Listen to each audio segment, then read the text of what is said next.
இப்ப கூட ஒரு மானம் அது இது இல்லை. எகிப்தியர்களுக்கு இஸ்ரவேலர்களை கண்டாலே பிடிக்காது. ஏன்னா அவங்க என்ன தொழில்? அவன் ஒன்னும் கூச்சப்படல. அவர் கேட்பாரு, கேட்டா சொல்லுங்க எங்க தொழில் என்னது? ஆடு மேய்க்க. என்ன அப்பந்தாண்டா உண்மையை சொன்னா தாண்டா உனக்கு நதிக்கு பக்கத்துல இடம் கிடைக்கும். நீ உண்மையை சொன்னாதாண்டா உனக்கு புல்வெளியில இடம் கிடைக்கும். பொய்ய சொல்லி சொல்லி வாங்கி வாங்கி ஊழியத்தை கெடுக்காதீங்க. உண்மையை பேசி பழகுங்க.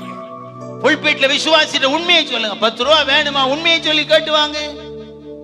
ஊர்ல இல்லாத ப்ராஜெக்ட போட்டு காசை கலெக்ட் பண்ணி தோட்டம் வாங்குறேன், கழுதை வாங்குறேன், குதிரை வாங்க, தேவநாம தூஷிக்கப்படுது.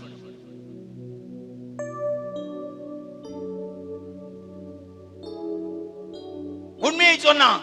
ஆடு மேய்க்கிற தொழில். உடனே அவன் சொல்றான், உங்களுக்கு எது வசதியா இருக்கணும்? யோசேப்பை முடிவு பண்ணி அங்க குடியேறது. அப்ப எங்க இன ஜனத்துக்கெல்லாம் எங்க தொழிலுக்கெல்லாம் ஏற்ற இடம் கோசேன் பட்டணம். அல்லேலூயா. நதி உள்ளது, புல்வெளிச்சல் உள்ளது, நல்ல விளைச்சல் உள்ள இடம். ரெடி, இடத்தை ஒதுக்கி கொடு. ஒதுக்கி கொடுத்தாச்சு ஐயா. எப்பவுமே ஆண்டவர்ட்ட கர்த்தர் உங்களை உயர்த்துற இடத்துல உண்மையை பேசி பழகு, பொய் சொல்லாது. இப்போ ஒரு யூடியூப்ல ஒரு ப்ராஜெக்ட் ஒரு மீட்டிங் பார்த்தேன். புரட்சி செய்யணும் ஒரு மீட்டிங் நடக்குது. அந்த புரட்சி செய்கின்ற மீட்டிங்ல பேசின தலைவர்களுடைய ஒவ்வொரு பேச்சையும் நான் கவனிக்க என் கைகள் அப்படியே துருபிடிச்ச மாதிரி சொரியல் எடுத்து ஆரம்பிச்சிச்சு. ஏன்னா இவங்க கழுத்தை போய் நெரிக்க முடியலையேன்னு. கழுத்தை போய் புரட்சி செய்கின்ற வார்த்தைகளுக்கு இந்த பசங்களுக்கும் எந்த தொடர்பும் கிடையாது.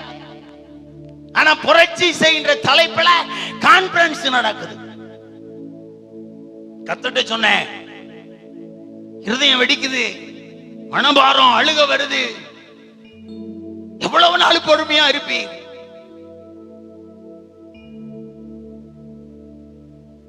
உம்முடைய ஸ்தானத்துக்கு ஏற்ற மாதிரி என்னால பொறுமையா இருக்க முடியல. இது எவ்வளவு உண்மை? பொறுமையா இருப்பீர். என் காலம் முடியறதுக்குள்ள உம்முடைய பொறுமை உம்மை விட்டு விலகி நீர் சில காரியம் செஞ்சுதான் ஆக வேண்டும். ஒருவரும் தப்பிடக்கூடாது. ஆண்டோடு சொல்லியிருக்கேன். அந்நிய தெற்கதரிசிகள் ஒருவரும் 450 400 எல்லாம் கிளீன் ஆகணும். அப்பனாதான் எழுப்புதல் வரும். அப்பனாதான் புரட்சி வரும். அப்பனாதான் கிறிஸ்து வெளிப்படுவார். தோத்திரம். கடைசியா சொல்லி முடிக்கிறேன். தேவன் எப்போ சந்தோஷப்பட்டார் தெரியுமா? யாத்ராமத்தின் புத்தகம் 1ஆம் அதிகாரம் 1லிருந்து 7வது வசனம் வரைக்கும் நீங்க வீட்டுல போய் தியானம் பண்ணீங்க.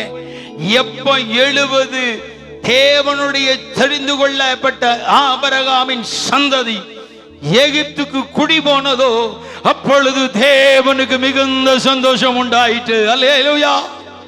ஒரே ஒரு யோசேப்பை வைத்து கர்த்தர் 430 வருஷம் ப்ராஜெக்ட் போட்டாரே. அந்த தெய்வம் எனக்கு வேணுமே. நான் ஆண்டவர்ட்ட இந்த பிரசங்கத்தை எனக்கு தரும்போது ஆண்டவர்ட்ட கேட்டேன், 430 வருஷம் ப்ராஜெக்ட் ஒரு யோசேப்பை வைத்து போட்டது உண்மையானால் என்னை வைத்து நீ என்ன ப்ராஜெக்ட் போட போறீங்க? இன்னைக்கு அது கேட்டிருக்கீங்களா? இன்னைக்கு வீடு கட்டிட்டா போதும், சர்ச்சை கட்டிட்டா போதும், வண்டி வாங்கிட்டா போதும், இன்னைக்கு பணம் கிடைச்சிட்டா போதும்னு சந்தோஷப்படுறீங்களா? ஆண்டோடு சொல்லுங்க, பிதாக்கள் சந்தோஷப்படுத்தினது போல நீங்க என்ன சந்தோஷப்படுத்தின எழுதி வச்சிருக்கிறீங்க. வாமம் 30:10. நாங்க உங்களை சந்தோஷப்படுத்தினா என்ன பண்ணணும் ஆண்டவரே? யோசேப்பை எப்படி சந்தோஷப்படுத்தினான்? தகப்பனை விட்டு பிரித்த பொழுது சந்தோஷம். 2வது அடிமையாய் விற்கப்பட்டு எகிப்துக்கு போன பொழுது ஒரு சந்தோஷம்.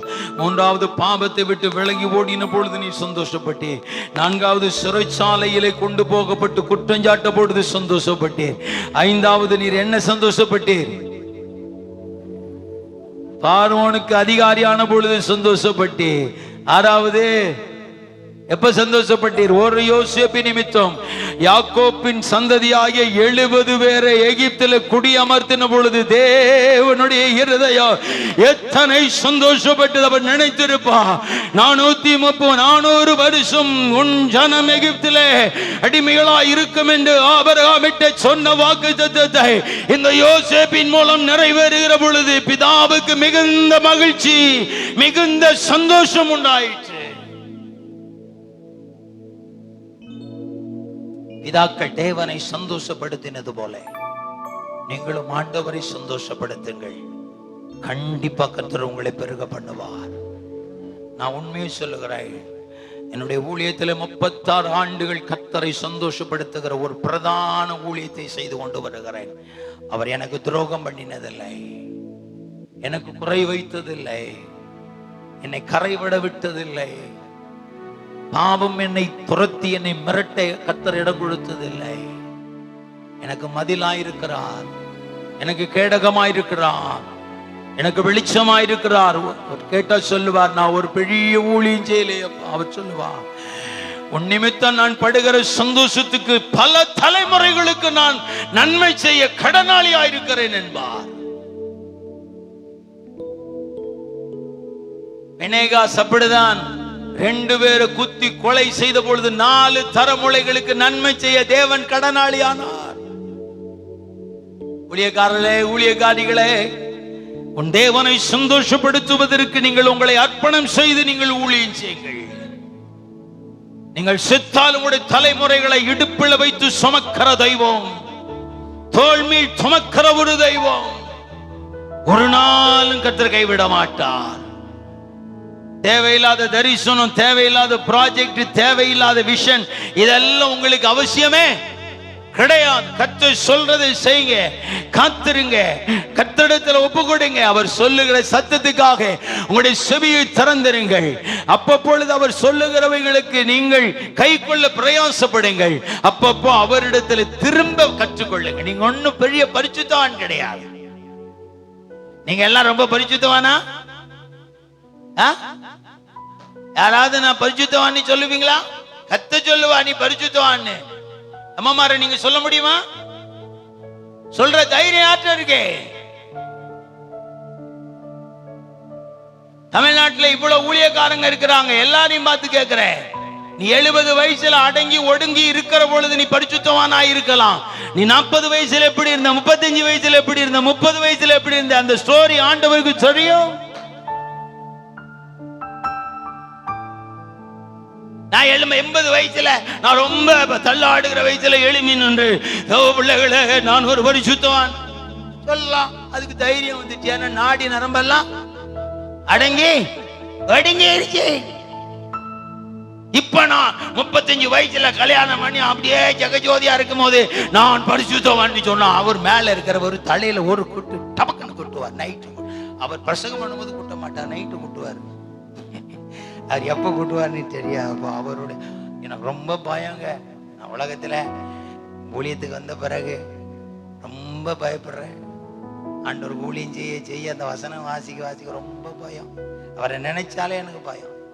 அப்படி சொல்வேன், இந்த மாதிரி ஒரு பயங்காட்டுற ஆளை நான் உலகத்திலே பார்த்தது இல்லை. மறைஞ்சிருந்து பயங்காட்டிக்கிட்டு இருக்கிறீர, இது என்ன அநியாயமா?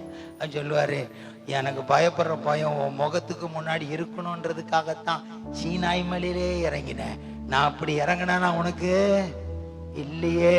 அப்ப நீ அதை விட பாக்கியவான் தான், கவனமா இருப்பார். இஸ்ரேல் ஜனங்களுக்கு சீனாய் மலையில எதுக்கு இறங்கினாரா? மோசே கேக்குற, இப்படி பயமுறுத்துறீரே, இதெல்லாம் அநியாயமா இல்ல? இடிமிடி சத்தெல்லாம் கேட்குது, ஜனங்கள்லாம் பயந்து போய் நீர் பேச வேண்டாம், கர்த்தர் பேச வேண்டாம், மோசே பேசுங்கன்னு சொல்றாங்களே, இப்படி வந்து திடீர்னு பயமுறுத்துறீரே, 3 நாளைக்கு முன்னாடி சொன்னாலும் நீ பயமுறுத்தினது பயம். அவர் சொல்றாரு, எனக்கு முன்னாடி அவங்க முகத்துல எனக்கு பயப்படுற பயம் இருக்கணும், அதுக்குத்தான் நான் இப்படி வந்தேன். உங்களை அப்படி என்னைக்காவது வந்திருக்கிறாரா? நம்ம கொஞ்சம் பாக்கியவான் தான், கிருபை உள்ளவங்க. அதனாலதான் அப்படி மிரட்டாம வசனத்தை எழுதி வச்சு மிரட்டுறாரு. இந்த பிரசங்கத்தை கேட்டுட்டு வெளியே போய் கமாண்ட்லாம் பண்ணிட்டு இருக்காதீங்க. சரீரத்தில் ஏதாவது பலவீனம் வந்துடும், ஊழியத்தில் ஏதாவது குழப்பம் வந்துடும், குடும்பத்தில் ஏதாவது போராட்டம் வந்துடும். இது கர்த்தர் பேசின வார்த்தை. இதுக்கு கமாண்ட் பண்ணவே கீழ்படினா கீழ்படிங்க, முடியாதுன்னா முதுகா காமிச்சிட்டு போயிருங்க. சைடை காமிக்கிறேன், இடுப்பை காமிக்கிறேன் அப்படின்னு கமாண்ட் பண்ற வேலையெல்லாம் முழங்கால் போடுவோமா, கண்களை மூடுவோமா? முடியாதவங்க எளிமையா இல்லைங்க. மற்ற யாரும் வெளியே போக கூடாது. எமர்ஜென்சி அப்படின்னா போங்க. மயக்கம் வந்துச்சு பாஸ்டர், யூரின் போதான் ஆகணும், கை கால் நடுங்குதுன்னா போங்க, மற்றபடி எளிமை நெல்லுங்க, மத்தவங்க முழங்கால் போடு. பிதாக்கள் இடத்துல நான் சந்தோஷமாயிருந்தது போல உனக்கு நன்மை உண்டாக நான் திரும்பவும் சந்தோஷமாயிருக்க விரும்புகிறேன் என்று சொல்லி உபாகமம் 30:10 ஆண்டவர் நம்மோடு பேச ஆரம்பித்தார். அவர் ஆரம்பித்த நோக்கங்கள் என்ன? நீங்கள் என்னை சந்தோஷப்படுத்த வேண்டும், நான் உங்களுக்கு நன்மை செய்ய வேண்டும்.